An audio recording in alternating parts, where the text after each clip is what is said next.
تفسیر قرآن پر مبنی پروگرام قول اللہ میر عدیل عارف کی جانب سے۔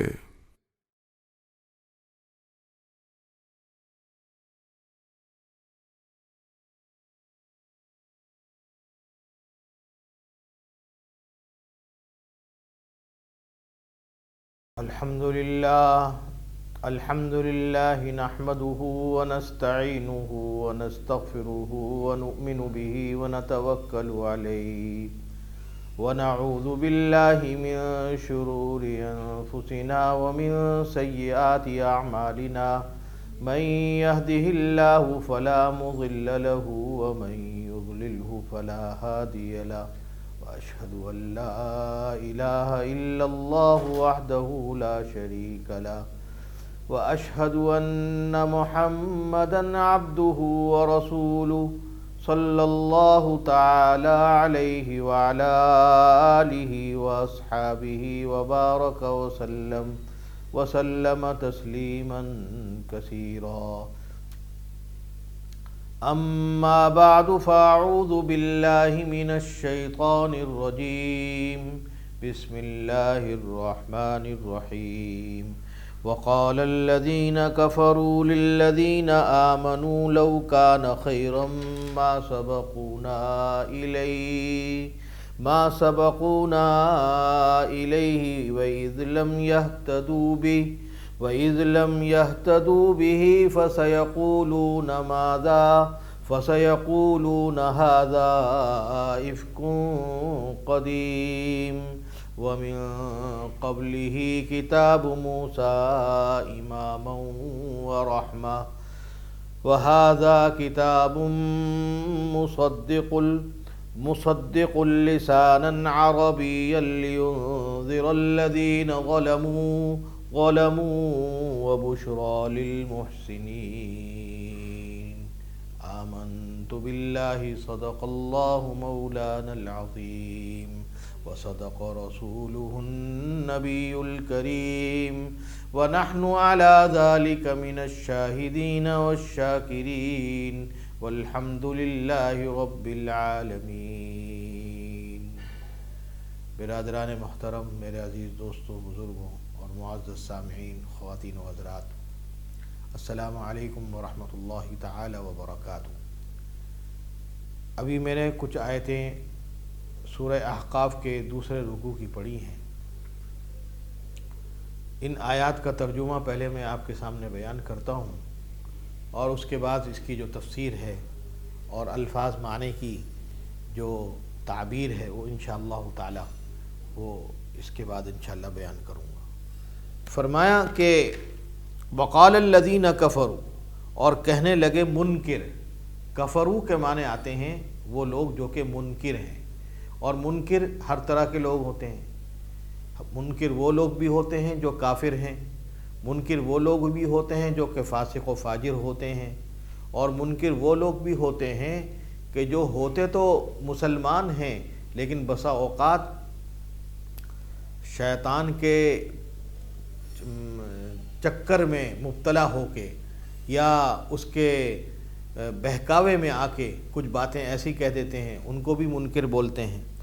تو لہذا یہاں جو بات ہو رہی ہے ان لوگوں کی بات ہو رہی ہے کہ جو لوگ خدا تعالیٰ کے دشمن بھی ہیں اور نبی اکرم صلی اللہ علیہ وسلم کے بھی دشمن ہیں اور دین کے بھی منکر ہیں، ان کی بات ہو رہی ہے. وقال الذین کفروا، کہا ان لوگوں نے جو کہ منکر ہیں، ایمان والوں کو کہنے لگے کیا لو کان خیرا ما سبقونا الیہ، کہ اگر یہ دین بہتر ہوتا تو یہ لوگ ہم سے زیادہ سبقت نہ کرتے.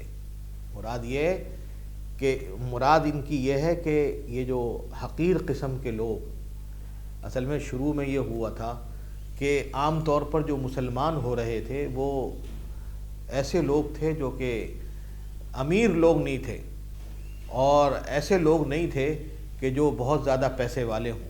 ایسے لوگ تھے جو کہ ذرا پیسے کے اعتبار سے کم ہوں اور دنیا ان کو حقیر سمجھتی تھی، لیکن وہ حقیر نہیں تھے، لیکن سادے تھے، پیسے کے اعتبار سے کم تھے، اپنا خرچ جو ان سے چل جاتا تھا اس کے اوپر وہ گزر بسر کرتے تھے.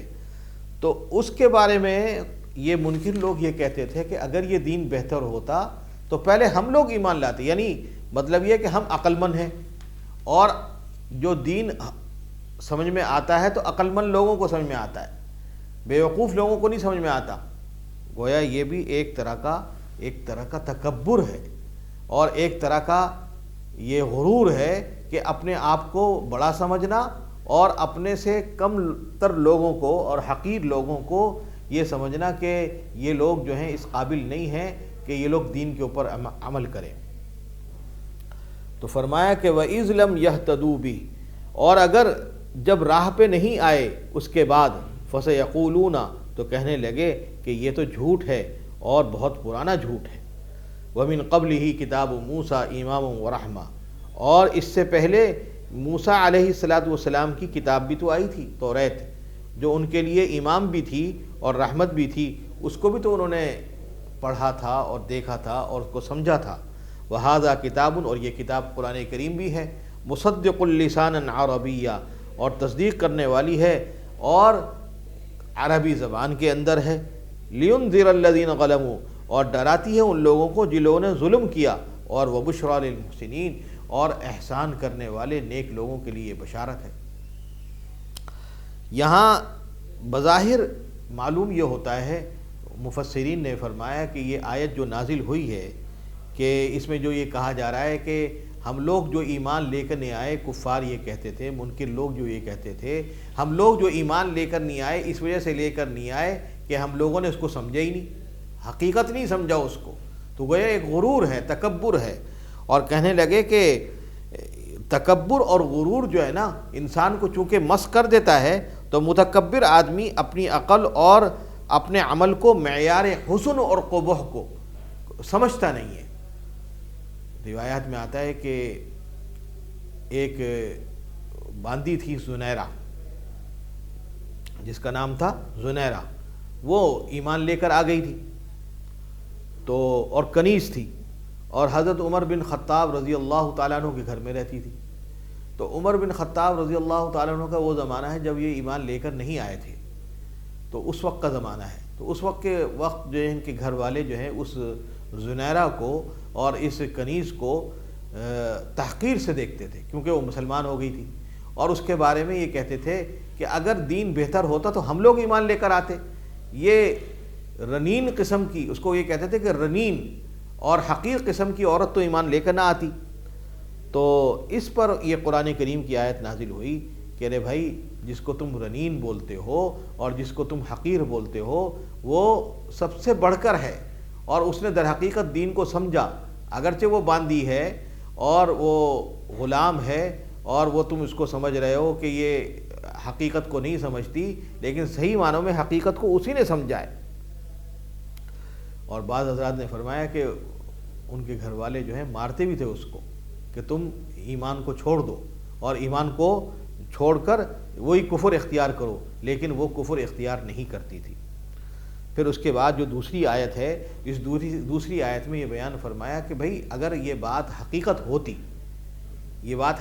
ہوتی تو ان لوگوں کے پاس آج سے بہت سال پہلے، بہت عرصے پہلے توریت بھی آئی، انجیل بھی آئی، یہ نصرانی اور یہودی جتنے بھی ہیں انہوں نے یہ دونوں کتابیں پڑھیں، ان کے اندر تو پیشن گوئی کی گئی تھی کہ ایک نبی آئیں گے اور ان کے اوپر ایک کتاب نازل ہوگی اور وہ آخری نبی ہوں گے، تو اس کو کیا نہیں مانتے؟ جب وہ اپنی کتاب کو مانتے ہیں اور انجیل کو بھی مانتے ہیں، توریت کو بھی مانتے ہیں، تو پھر اس کی تصدیق کیوں نہیں کرتے؟ اگلی جو آیات ہیں وہ یہ ہیں کہ ان الذین قالوا ربنا اللہ ثم استقاموا فلا خوف علیہم ولا هم یحزنون، کہ بے شک جنہوں نے یہ بات کہی کہ رب ہمارا اللہ ہے اور پھر اس کے اوپر استقامت بھی اختیار کی، فلا خوف علیہم، ان کے اوپر کسی قسم کا کوئی خوف نہیں ہے۔ ان کے اوپر کسی قسم کا کوئی خوف نہ ہونے کے معنی یہ کہ وہ ہمیشہ آرام سے رہیں گے اور ہمیشہ اللہ تبارک و تعالیٰ کے اطاعت کے اندر رہیں گے۔ فلا خوف علیہم ولا هم یحزنون، اور نہ ہی وہ غمگین ہوں گے۔ اولئک اصحاب الجنہ، اور وہی لوگ ہیں جنت والے، خالدین فیہا، اور اس کے اندر وہ ہمیشہ ہمیشہ رہیں گے۔ جزاء بما کانوا یعملون، یہ اس بات کی جزا ہے کہ وہ جو عمل کرتے ہیں، یعنی اچھا عمل کرتے ہیں تو اس کی وجہ سے ان کو یہ جزا ملے گی۔ اس کے بعد قرآن کریم نے یہاں پہ ماں باپ کے ساتھ حسن سلوک کرنا اور اسی طریقے سے ان کے ساتھ اچھا سلوک کرنا اس کے بارے میں بیان فرمایا ہے، اور اس کے بعد پھر جو ان کے ساتھ اچھی طرح پیش نہیں آتا اولاد میں سے اور ان کے ساتھ برا سلوک کرتا ہے، اس کی جزا بھی بیان کی گئی ہے، اور اس کے بارے میں بتایا گیا ہے کہ اس کے بارے میں قرآن کیا کہتا ہے اور احادیث میں کیا فرمایا گیا ہے، اور علماء اکرام اس کے بارے میں کیا فرماتے ہیں۔ فرمایا کہ وَوَصَّيْنَا الْإِنسَانَ بِوَالِدَيْهِ إِحْسَانًا، ہم نے انسان کو وصیت کی کہ اپنے والدین کے ساتھ احسان کا سلوک کرو۔ احسان کسے کہتے ہیں؟ احسان اسے کہتے ہیں کہ انہوں نے چاہے وہ آپ کے ساتھ کوئی معاملہ کریں نہ کریں، لیکن آپ ان کے ساتھ اچھا سلوک کرو۔ یعنی کوئی معاوضہ جیسے کوئی آدمی دیتا ہے، اس کو کوئی معاوضہ دینے کی ضرورت نہیں والدین کو کہ اگر وہ میرے ساتھ یہ کریں گے تو پھر میں ان کو ساتھ یہ اچھا سلوک کروں گا۔ ارے انہوں نے جو آپ کے ساتھ بچپن میں جو سلوک کر دیا ہے اور جو کام آپ کے ساتھ کر دیا ہے، اس کا حق تو یہ بنتا ہے کہ آپ ان سے کسی قسم کا مطالبہ ہی نہ کریں، اور کسی قسم کے مطالبہ کیے بغیر ان کے تمام حقوق کو اور ان کے تمام اوامر کو اور ان کے تمام کاموں کو بجا لائیں۔ یہ کام در حقیقت قرآن بھی کہتا ہے، احادیث بھی یہ کہتی ہیں، اور علماء کرام بھی یہی کہتے ہیں۔ تمام لوگوں نے، علماء کرام نے یہی بات لکھی ہے۔ تو فرمایا کہ انسان کو اللہ تعالی نے وصیت دی ہے اور وصیت کی ہے اور حکم دیا ہے کہ اپنے والدین کے ساتھ احسان کا سلوک کرو۔ کیوں؟ حملتہ امہ کرہا، کہ در حقیقت اس کی ماں جو ہے، ایک تو باپ ہے اور ماں، دونوں۔ باپ میں سے سب سے پہلے ماں کا ذکر فرمایا کہ ماں نے کیا کام کیا کہ اس کے حمل کو اٹھایا ہے مشقت برداشت کر کے۔ فرمایا علماء لغت نے لکھا ہے کہ کرہا کاف کے ضمے کے ساتھ اور کاف کے پیش کے ساتھ جب استعمال ہوتا ہے تو اس کا مطلب یہ ہے کہ ایک چیز وہ جس کی تکلیف کو برداشت کرنا ہوتا ہے، اس وقت یہ لفظ استعمال کیا جاتا ہے۔ اور اگر یہ لفظ کرہا نہ ہو بلکہ کرہا ہو تو یہ اس وقت کہا جاتا ہے جبکہ کوئی آدمی کسی آدمی کو مجبور کرتا ہے کہ یہ کام کرو ورنہ تمہیں مار دوں گا میں۔ اسی کو کہا جاتا ہے کہ آدمی کسی کو جبر کر کے کوئی کام کروائے، تو وہ کرہا ہے۔ اور یہ کرہا قرآن کریم میں فرمایا، کرہا کے معنی یہ ہے کہ وہ ماں وہ تکلیف برداشت کرتی ہے، خود بخود کرتی ہے، یعنی وہ اس کو کوئی مجبور نہیں کرتا یہ تکلیف برداشت کرو تو تب جو میں بچہ ملے گا، نہیں، وہ تکلیف اس کو خود بخود برداشت کرنے کے لیے اس کی طبیعیت کہتی ہے، اس کی عقل کہتی ہے، اس کا ماحول کہتا ہے۔ تو فرمایا کہ حملتہ امہ کرہا، کہ حملتہ اس کی ماں نے اس کے حمل کو اٹھایا مشقت برداشت کر کے، ووضعتہ کرہا، اور پھر جب جنا اس کو تو اس وقت بھی اس نے مشقت برداشت کر کے جنا، یعنی 9 مہینے پیٹ کے اندر رکھا، اس مشقت کو برداشت کیا۔ اس مشقت کو برداشت کرنے کے بعد جب اس کی ولادت ہوئی تو اس ولادت کے وقت جو تکلیفیں ماں کو ہوئیں وہ اس تکلیف کو بھی برداشت کیا۔ پھر اس کے بعد ابھی ماں کی تکالیف ختم نہیں ہوئیں، یہ مشقتیں ختم نہیں ہوئیں، فرمایا کہ وَحَمْلُهُ وَفِصَالُهُ 30 شهرا، اور حمل کی مدت اور دودھ پینے کی مدت۔ فصال کے معنی دودھ پینا۔ اب ظاہر ہے کہ جب بچہ پیدا ہو گیا تو بچے کی پیدا ہونے کے بعد اس کو غذا بھی چاہیے، تو اللہ تبارک و تعالیٰ نے رحم فرمایا انسان کے اوپر کہ سب سے پہلی غذا اس کی ماں کی چھاتیوں میں اتار دی کہ تم اس غذا کو حاصل کرو۔ چنانچہ ڈاکٹر یہ کہتے ہیں کہ جو شخص اپنی ماں کا دودھ پورے 2 سال پیے، یعنی پوری مدت پیے، تو در حقیقت اس کو جو فوائد حاصل ہوتے ہیں وہ اور دوسری غذا حاصل کرنے سے نہیں ہوتے۔ اس 2 سال کی مدت میں اور لوگ بھی غذائیں تجویز کرتے ہیں کہ فلاں چیز بھی کھلا دو اور فلاں چیز بھی اس کو دے دو، لیکن ان سے اتنا فائدہ نہیں ہوتا جتنا فائدہ اس کو ماں کے دودھ پینے سے ہوتا ہے۔ تو فرمایا کہ وَحَمْلُهُ وَفِصَالُهُ 30 شَهْرًا، اور اس کے حمل کی مدت اور اس کے دودھ چھڑانے کی مدت 30 شہرا 30 مہینے ہے۔ اب دیکھیے عجیب بات ہے، یہاں قرآن کریم نے ایک نصاب بیان کر دیا۔ کیا نصاب بیان کر دیا؟ کہ کم سے کم حمل کی مدت 6 مہینے، 6 مہینے سے کم میں اگر کوئی بچہ پیدا ہوگا تو در حقیقت وہ ناقص العقل ہوگا، یا صحیح طریقے سے نہیں ہوگا، یا اس کے اعضاء درست نہیں ہوں گے، یا یہ کہ مناسب نہیں ہوگا۔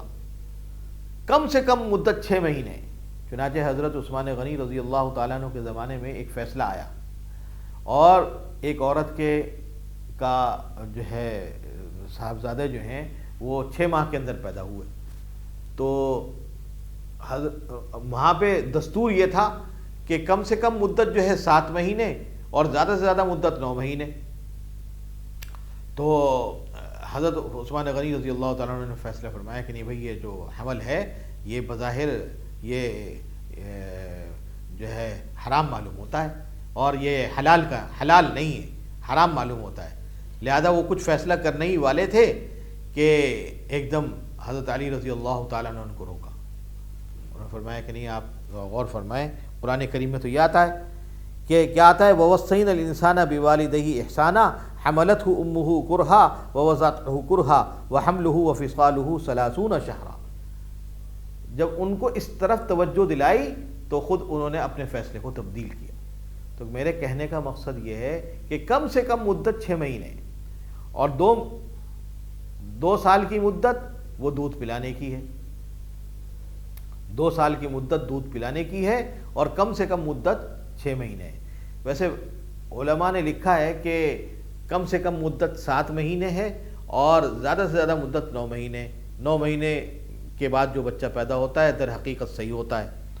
خیر بہرحال یہ فقہاء اکرام کا اختلاف ہے، فقہاء اکرام نے جو فرمایا وہ میں نے آپ کے سامنے ذکر کر دیا۔ حتیٰ اذا بلغ اشدہ، آگے فرمایا قرآن کریم نے حتیٰ اذا بلغ اشدہ وبلغ 40 سنہ، یہاں تک کہ جب وہ بالغ ہو جاتا ہے۔ یہاں پہ علماء نے فرمایا کہ بالغ ہونے کے معنی یہاں پہ کیا لکھے، اذا بلغ اشدہ، اشدہ کے معنی اپنی عمر کی سختی کو، اپنی قوت کو، اپنی عمر کی قوت کو۔ اپنی عمر کی قوت 18 سال ہے، یعنی 18 سال کی عمر میں اپنی عمر کی قوت کو پہنچ جاتا ہے۔ یہ تو فرمایا حتیٰ اذا بلغ اشدہ، پھر فرمایا کہ وبلغ 40 سنہ، اور پھر 40 سال کو پہنچ جائے تو پھر وہ اللہ تعالیٰ سے دعا کرے، قال رب اوزعنی ان اشکر نعمتک التی انعمت علی وعلی والدی وان اعمل صالحا ترضاہ واصلح لی فی ذریتی انی تبت الیک وانی من المسلمین۔ کیا دعا کرے؟ دعا یہ کرے کہ اے رب میری قسمت میں کر دے، اوزعنی، اوزع یوزع ایزاعا، یہ فعل ہے اور اس کے معنی آتے ہیں کہ میری قسمت میں کر دے، مجھے دے دے، مجھے میرے نصیب میں کر دے، اے رب مجھے قسمت میں ڈال دے۔ کیا کہ ان اشکر نعمتک التی انعمت علی، کہ میں شکر کروں تیرے احسان کا جو تو نے مجھ پر کیا۔ وہ احسان تو نے کیا کیا کہ مجھے ایک دیندار گھرانے میں پیدا کیا، مسلمان پیدا کیا، میری تربیت کی، مجھے علم دین سے نوازا، اور مجھے دین کی باتیں مجھے آپ نے تربیت میں میری فرمائی، اور مجھے ایسے لوگوں کے ساتھ جوڑا جو دین جاننے والے تھے اور دین کی خدمت کرنے والے تھے، ان لوگوں کے ساتھ آپ نے جوڑا۔ یہ سب سے بڑی آپ کی نعمت ہے جو آپ نے مجھے دی، یہ آپ کا، اس لیے میں آپ کا شکر ادا کرتا ہوں۔ پھر فرمایا کہ وعلی والدیہ، اور میرے ماں باپ پر بھی، کہ میں شکر کر رہا ہوں اس بات کا بھی کہ آپ نے میرے اوپر احسان کیا اور میرے ماں باپ کے اوپر بھی، کیونکہ میرے ماں باپ کو بھی آپ نے دیندار گھرانے کے اندر پیدا کیا اور اسی کی وجہ سے میں پیدا ہوا دیندار گھرانے میں. تو آپ نے میری فیملی کو اور میرے خاندان کو آپ نے ایک دیندار بنایا، یہ آپ کا بہت بڑا احسان ہے. وَأَنْ أَعْمَلَ صَالِحًا تَرْضَاهُ، اور یہ کہ میں کروں نیک کام. پھر آپ نے مجھ کو یہ بھی ایک توفیق دی کہ میں نیک کام کروں. یہ نیک کام کرنا بھی اللہ تعالیٰ کی توفیق سے ہے. میں نے بکثرت اپنے بزرگوں سے سنا کہ جو بھی آدمی کسی بزرگ کے پاس جاتا ہے یا نیک کتابیں، دین کی کتابیں پڑھتا ہے اور اس کو ان کو پڑھ کر یہ سمجھتا ہے کہ بس میں اس کی وجہ سے نیک ہو گیا، نہیں، وہ اصل اللہ کا فضل ہے. ہمارے ایک مرتبہ ایک بزرگ استاد ہیں، وہ یہ فرما رہے تھے کہ قرآن کریم میں یہ آتا ہے کہ ابتغوا من فضل اللہ. یہ نہیں کہا جاتا کہ تم روزگار تلاش کرو، تم رزق تلاش کرو، تم رزق تلاش، یہ قرآن کریم میں کہیں نہیں آیا کہ تم رزق تلاش کرو، بلکہ یہ کہا من فضل اللہ، اللہ کا فضل تلاش کرو. کیا مطلب؟ کہ آدمی دکان کھول کے بیٹھا ہے، ملازمت کرنے کے لیے جا رہا ہے، مشقت برداشت کر رہا ہے، سواری میں بیٹھ کے جاتا ہے، سواری کی مشقت برداشت کرتا ہے، وہاں جہاں پر دکان کھولی ہے یا کاروبار کر رہا ہے، فیکٹری کھولی ہے، وہاں پہ طرح طرح کی مشکلات سہتا ہے، برداشت کرتا ہے. تو کیا آدمی یہ سمجھتا ہے کہ اللہ تبارک و تعالیٰ اس برداشت کرنے، اس مشقت کرنے پر دے رہے؟ نہیں، اصل تو اللہ تعالیٰ کا فضل ہے. اللہ تبارک و تعالیٰ اپنے فضل سے دے رہے ہیں، رزق جو دے رہے ہیں اپنے فضل سے. اس لیے قرآن کریم میں آتا ہے ابتغوا من فضل اللہ، اللہ تعالیٰ کا فضل تلاش کرو. یہ نہ مانگو اللہ تعالیٰ سے کہ یا اللہ میری دکان میں برکت دے دے اور مجھے میری فلانی چیز بکوا دے. بس یہ اللہ سے دعا کرو، یا اللہ میرے کاروبار میں برکت دے دے اور میں جو یہ کام کر رہا ہوں اس کے اندر اپنا فضل مجھے عطا فرما دے، اپنا فضل عطا فرما دے.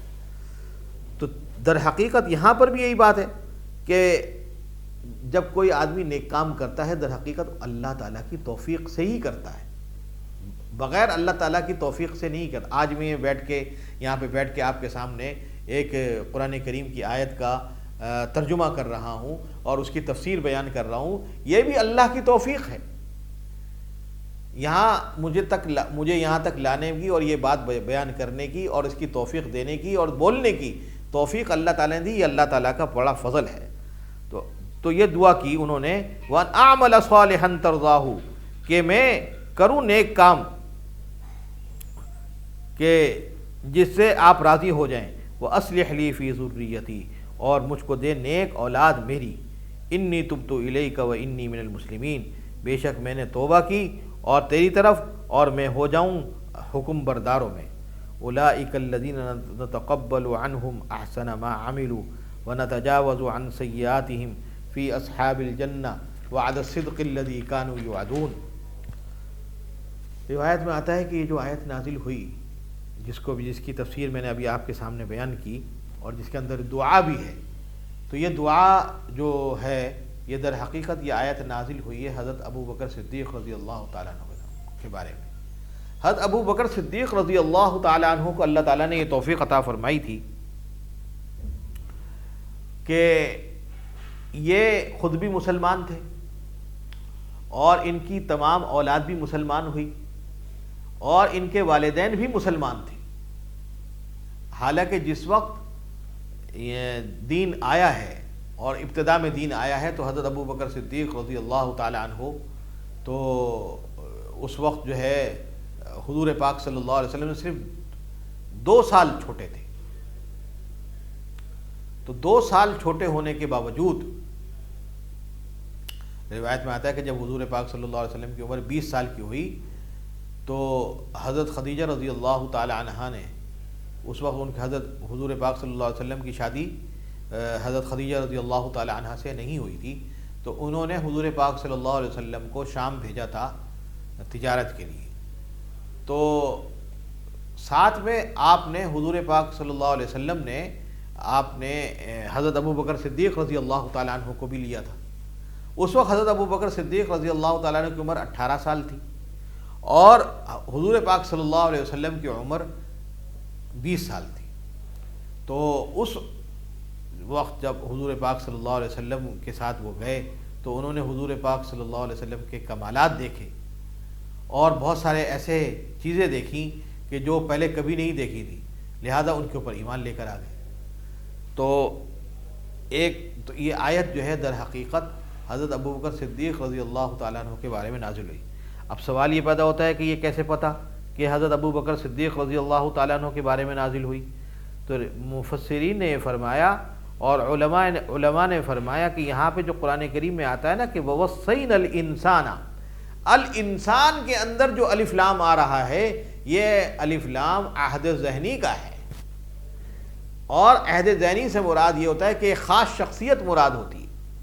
یہ عربی زبان کا ایک طریقہ ہے کہ ایک خاص شخصیت مراد ہوتی ہے، اور وہ شخصیت ہے حضرت ابوبکر صدیق رضی اللہ عنہ۔ لیکن ابتدا آیت تو نازل ہوئی حضرت ابوبکر صدیق رضی اللہ تعالیٰ عنہ کے بارے میں، لیکن حکم عام ہے کہ جو شخص بھی اپنے ماں باپ کے ساتھ حسن سلوک کرے اور اچھے طریقے سے ان کے ساتھ کرے تو اس کو اللہ تبارک و تعالیٰ بڑی مرادیں اس کی پوری فرماتے ہیں، اور اس کی بڑی اللہ تبارک و تعالیٰ کے ہاں اس کی بڑا اس کا نام ہوتا ہے اور اس کی بڑی عزت ہوتی ہے، اور اس کے ساتھ اللہ تعالیٰ کرم کا معاملہ فرماتے ہیں۔ تو میرے کہنے کا مقصد یہ ہے کہ ایک تو یہ بات بتائی گئی کہ اس آیت کے اندر یہ بتایا گیا کہ ماں باپ کے ساتھ حسن سلوک کرو، اور دوسرے یہ کہ اس دعا کو مانگو۔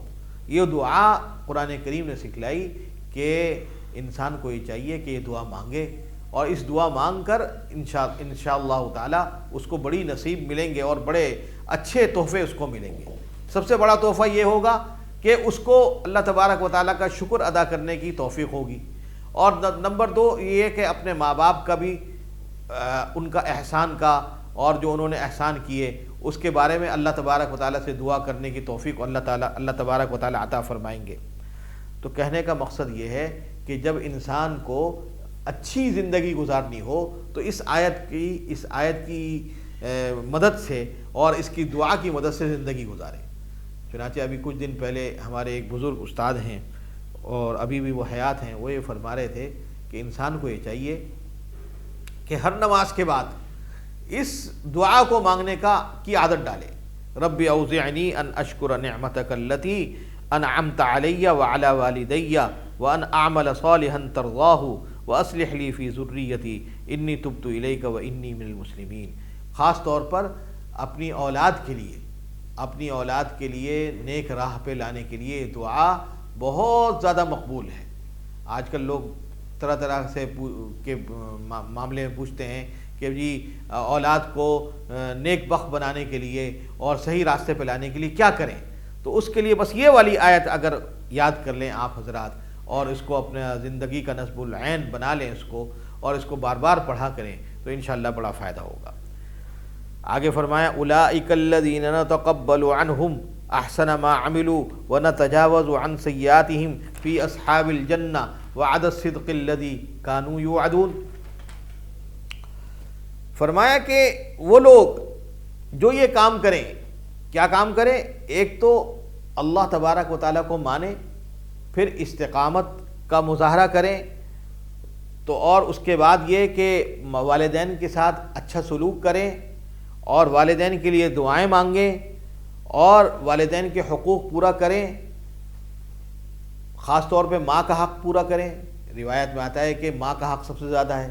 ایک حدیث میں آتا ہے کہ کسی شخص نے پوچھا کہ ماں باپ میں سے سب سے زیادہ حق کس کا ہے؟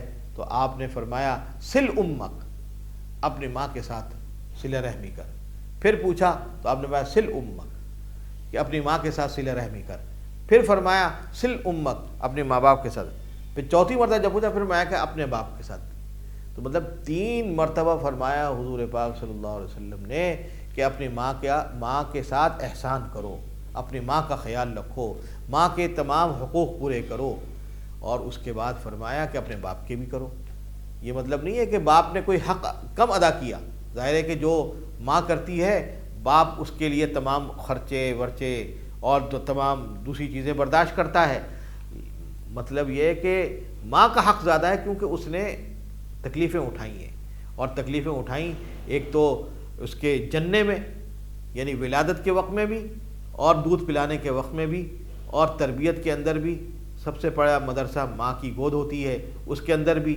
تو لہذا ماں نے جو مشقتیں اٹھائی ہیں تو حضور پاک صلی اللہ علیہ وسلم نے سب سے پہلے فرمایا کہ ماں کا حق پہلے ہے، ماں کا حق پہلے ہے، ماں کا حق پہلے ہے، ماں کے ساتھ صلہ رحمی کرو، اور اس کے بعد فرمایا کہ باپ کے ساتھ کرو۔ پھر فرمایا کہ ادنا فادنا کا، یعنی اس کے بعد پھر یہ فرمایا کہ اپنے خاندان میں سے ماں باپ کے بعد پھر اپنے جو قریبی رشتہ دار ہیں ان کے ساتھ حسن سلوک کرو، لیکن سب سے پہلا حق ماں باپ کا ہے۔ تو اب جب کوئی آدمی یہ کام کرے کہ ماں باپ کے حقوق بھی پورے کرے اور ان کے ساتھ صلہ رحمی بھی کرے، ان کے ساتھ ان کے لیے دعائیں بھی کرے، تو اس کے لیے فرمایا کہ ایسے لوگوں کے لیے کیا کہ وہی لوگ ہیں جن کے بارے میں ہم قبول کرتے ہیں ان کے تمام اچھے اعمال کو، جو بھی وہ عمل کرتے ہیں اچھا عمل، اس کو ہم قبول کرتے ہیں۔ مطلب یہ ہے کہ آدمی کہ جو بہت سارے اچھے عمل کرتا ہے، اب اس کی قبولیت اللہ تبارک و تعالیٰ کے یہاں ہو یا نہ ہو، لیکن ایسے لوگوں کے اچھے اعمال کو اللہ تبارک و تعالیٰ قبول کرتے ہیں جو آدمی اپنے ماں باپ کے ساتھ اچھا سلوک کرتا ہے اور ان کے ساتھ حسن سلوک کرتا ہے۔ اور پھر فرمایا کہ وَنَتَجَاوَزُ عَنْ سَيِّئَاتِهِمْ، اور ان کی برائیوں کو ہم ہٹا دیتے ہیں، یعنی ان کی برائیوں پر نظر نہیں فرماتے۔ فی اصحاب الجنہ، اور وہ جنت والے ہوں گے۔ وعد الصدق الذی کانوا یعدون، اور سچا وعدہ ہے جو ان سے کیا جاتا ہے۔ روایت میں آتا ہے کہ یہ جو آیت ہے، آخری والی آیت، ویسے تو عام ہے، لیکن حضرت علی رضی اللہ تعالی عنہ فرماتے ہیں کہ ایک مرتبہ ایک محفل میں حضرت علی رضی اللہ تعالیٰ عنہ بیٹھے تھے، بلکہ حضرت علی رضی اللہ تعالیٰ عنہ کے بارے میں یہ کسی نے نقل کیا ہے، جو مفسرین نے اپنی تفاسیر میں تحریر فرمایا ہے کہ حضرت علی رضی اللہ تعالیٰ عنہ بیٹھے ہوئے تھے اور کچھ صحابہ اکرام بھی تھے اور دوسرے حضرات بھی تھے، تو کچھ لوگوں نے آ کے حضرت عثمان غنی رضی اللہ تعالیٰ عنہ کے بارے میں بری باتیں کہیں، اور ایسی باتیں کہنی نہیں چاہیے تھی، وہ ایسی باتیں کہیں۔ تو جب انہوں نے کہا تو حضرت علی رضی اللہ تعالیٰ عنہ نے فرمایا کہ یہ جو آیت ہے کہ اولئک الذین نتقبل عنہم احسن ما عملوا ونتجاوز عن سیئاتہم فی اصحاب الجنہ وعد الصدق الذی کانوا یعدون، یہ تو در حقیقت حضرت عثمان غنی رضی اللہ تعالیٰ عنہ کے بارے میں نازل ہوئی ہے۔ یہ تو حضرت عثمان غنی رضی اللہ تعالیٰ عنہ کے بارے میں نازل ہوئی ہے۔ یہ تو حضرت 3 مرتبہ فرمایا حضرت عثمان غنی رضی اللہ تعالیٰ عنہ کے بارے میں نازل ہوئی۔ تو یہ مقام تھا حضرت عثمان غنی رضی اللہ تعالیٰ عنہ کا۔ تو اس لیے لوگ کہتے ہیں نا کہ حضرت علی رضی اللہ تعالیٰ عنہ اور حضرت عثمان غنی رضی اللہ تعالیٰ عنہ کے درمیان کچھ ایسا مسئلہ تھا، کوئی ایسی مسئلے کی بات، حضرت علی رضی اللہ تعالیٰ عنہ تو ان کے بارے میں یہ فرماتے تھے۔ تو بات یہ ہے کہ صحابہ اکرام کے بارے میں بولنے سے ہمیشہ گریز کرنا چاہیے، چاہے کوئی بھی ہو۔ ہمیشہ جب کوئی قرآن کریم میں فرما دیا صحابہ اکرام کے بارے میں اور احادیث میں فرما دیا گیا کہ یہ اصحابی کالنجوم، میرے صحابہ جو ہیں وہ ستاروں کے مانند ہیں، فَبِأَيِّهِمْ اقْتَدَيْتُمْ اهْتَدَيْتُمْ، جس کی بھی تم اقتدا کرو گے ہدایت پا جاؤ گے۔ تو در حقیقت اس آیت کے بارے میں حضرت علی رضی اللہ تعالیٰ عنہ فرماتے ہیں کہ یہ جو آیت نازل ہوئی ہے اولئک الذین نتقبل عنہم احسن ما عملوا ونتجاوز عن سیئاتہم فی اصحاب الجنہ، در حقیقت اس کے مورد اور یہ جو نازل ہوئی ہے یہ در حقیقت حضرت عثمان غنی رضی اللہ تعالیٰ عنہ کے بارے میں نازل ہوئی ہے۔ آگے فرمایا والذی قال لوالدیہ اف لکما اتعداننی ان اخرج وقد خلت القرون من قبلی وہما یستغیثان اللہ ویلک آمن ان وعد اللہ حق فیقول ما ھذا الا اساطیر الاولین۔ اور جس شخص نے یہ کہا اپنے ماں باپ سے کہ میں بیزار ہوں تم سے، یعنی اپنے ماں باپ کو یہ کہتا ہے کہ میں تم سے بیزار ہوں اور تم مجھ کو کیا کہتے ہو کہ میں نکالا جاؤں گا قبر سے، اور گزر چکی ہیں بہت ساری جماعتیں مجھ سے پہلے، اور وہ دونوں فریاد کرتے ہیں وہ اللہ سے کہ اے خرابی ہو تیری، تو ایسی باتیں کیوں کرتا ہے۔ وہ اللہ تعالیٰ سے کہتے ہیں کہ یا اللہ یہ ایسی باتیں کیوں کرتا ہے، آپ اس کو بچائیے، لیکن وہ اس طرح کی باتیں کرتا ہے۔ تو بے شک، اور اس کو یوں بھی کہتے ہیں کہ ان وعد اللہ حق، بے شک تو ایمان لے کے آ جا کیونکہ اللہ کا وعدہ حق ہے۔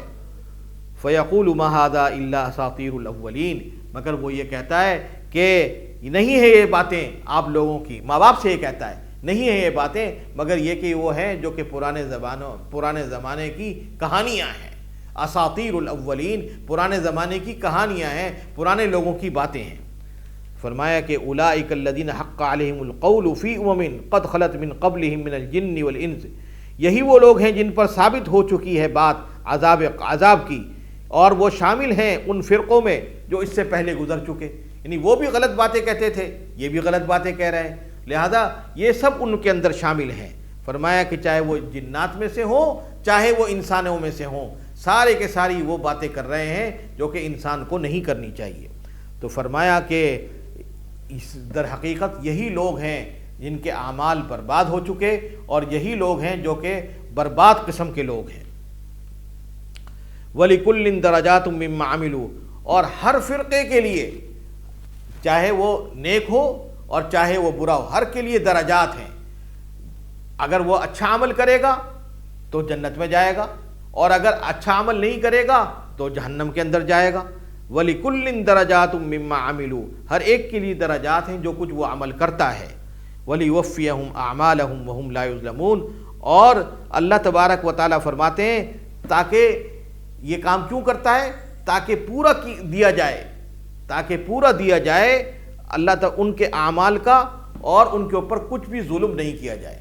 یعنی جو اچھا کام کرے گا اس کو اچھا عمل کرنے کی وجہ سے جنت میں داخل کیا جائے گا، اور جو برا عمل کرے گا اس کو برا عمل داخل کرنے کی وجہ سے، برا عمل کرنے کی وجہ سے اس کو جہنم میں داخل کیا جائے گا۔ یہ سب کیوں ہے؟ یہ اس وجہ سے کہ اللہ تبارک و تعالیٰ چاہتے ہیں کہ ہر ایک کو اس کے عمل کا پورا بدلہ ملے۔ اگر اس نے اچھا عمل کیا ہے تو اس کو اچھے عمل کی بنیاد پر اس کو جنت ملے، اور اگر اس نے برا عمل کیا ہے تو اس کو برے عمل کی بنیاد پر جہنم ملے۔ تو کہنے کا مقصد یہ ہے کہ دونوں فرقے بیان کر دیے گئے۔ ایک طرف تو وہ لوگ ہیں جو ماں باپ کے ساتھ اچھا سلوک کرتے ہیں، تو ان کے لیے فرمایا کہ ان کے نیک اعمال قبول کیے جائیں گے، ان کے گناہوں کو مٹا دیا جائے گا، ان کی سیئات کو مٹا دیا جائے گا، اور اللہ تبارک و تعالیٰ ان کے ساتھ بڑے اچھا سلوک کریں گے۔ اور جو ماں باپ کے ساتھ برا سلوک کرے گا، ان کے ساتھ بدتمیزی کرے گا، اور ان کے سلوک کو نہیں مانے گا، ان کے ساتھ برا سلوک کرے گا، تو اس کو جہنم اس کے اندر جائے گا، اور اس کو برا سلوک اس کے ساتھ کیا جائے گا۔ اللہ تبارک و تعالیٰ ان تمام آیات کے اوپر ہمیں عمل کی توفیق عطا فرمائے، اور اپنے ماں باپ کے ساتھ اچھا سلوک کرنے کی توفیق عطا فرمائے۔ چاہے اس آیت کا مصداق حضرت ابو بکر صدیق ہوں یا عام لوگ ہوں، اللہ تبارک و تعالیٰ ہم سب کو اپنے ماں باپ کے ساتھ اچھا سلوک کرنے کی، اور جو یہ فرمایا گیا کہ وَوَصَّيْنَا الْإِنسَانَ بِوَالِدَيْهِ إِحْسَانًا، اچھا سلوک کرو ماں باپ کے ساتھ، کیونکہ ماں نے بڑی مشقت برداشت کی ہے، باپ نے بڑی مشقت برداشت کی ہے، تو اس کے لیے ہمیں ان کے ساتھ اچھا سلوک کرنے کی توفیق عطا فرمائے، اور ہر برے سلوک سے بچنے کی توفیق کامل عطا فرمائے۔ وآخر دعوانا ان الحمد للہ رب العالمین۔